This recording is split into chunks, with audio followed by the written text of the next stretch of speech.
I think we all know at this point that Donald Trump is a massive loser, right? He lost the popular vote in 2016, lost the popular vote and the electoral college vote in 2020. He lost the House in 2018. He lost the Senate for Republicans in 2020.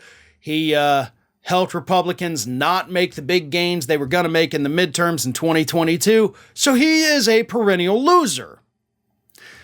But I offer today an example of a person that is an even bigger loser than Donald Trump. And that person, of course, is Carrie Lake.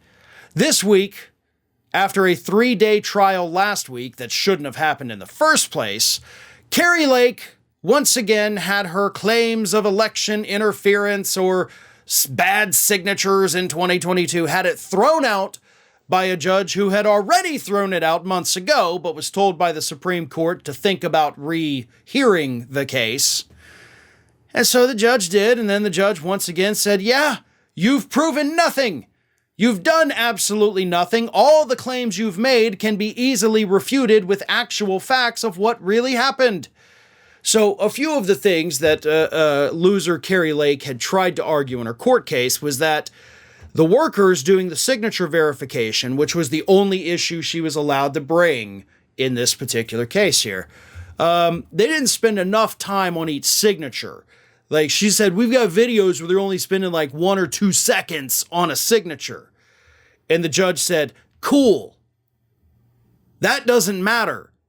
Because if you look at a signature and you have the other verification right there, it should only take you that long to be able to say yes. Because they didn't only spend 2 seconds on most of the signatures, by the way. The judge then had to point out that, by the way, there is no set length of time that each individual has to spend on each signature. It's not set in stone that says you have to look at it for 5 full seconds and then you're allowed to move on, Carrie. So you're bringing up claims that have no basis in the law. So the judge really had no choice. So Carrie Lake, once again, for the 4th, 5th, 6th time, I don't even know what it is at this point, lost her election challenge, which means she lost the 2022 Arizona gubernatorial race again. And she's not done. Like, she says she's going to exhaust every, legal effort to continue doing this. And of course, she's going to do that because she has to. As I've repeatedly said, all the way back in December, if Carrie Lake doesn't continue to challenge these election results, even as she faces sanctions, her lawyers got sanctioned last month, but if she doesn't keep doing it, she becomes irrelevant in the Republican Party. And becoming irrelevant in the Republican Party, hell, becoming irrelevant in politics is something that is very difficult to come back from.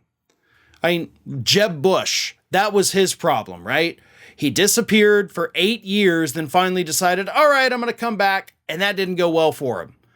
Chris Christie is trying to do the same thing right now. It's not working out very well for him. We have seen other Republicans and Democrats attempt to come back from seemingly disappearing for a decade, being like, hey, I'm here again. And everybody's like, no, we don't like you anymore. We forgot you existed. Carrie Lake risked the same thing.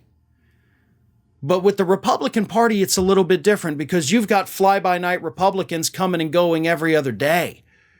If Carrie Lake disappears for 1 month, in that 1 month span, we're going to have different Republicans popping up, hogging all the spotlight, meaning she can't wedge herself back in there. Sarah Palin's a great example. Kellyanne Conway is a great example. George Santos is a great example. George Santos went from nothing to the most popular Republican in the country, but not for good reasons. Marjorie Taylor Greene, Lauren Boebert, Dan Crenshaw used to be a darling of the Republican Party. He's now fallen out of favor. Carrie Lake is terrified of suffering the same fate.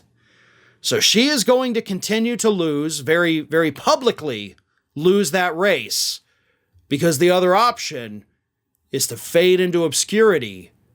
And that's the worst thing that Carrie Lake could imagine happening to her ever. Ring of Fire has fresh content 7 days a week, so if you want to be reminded about it, don't forget to subscribe to the channel, hit the little bell to be notified every time a new video goes up.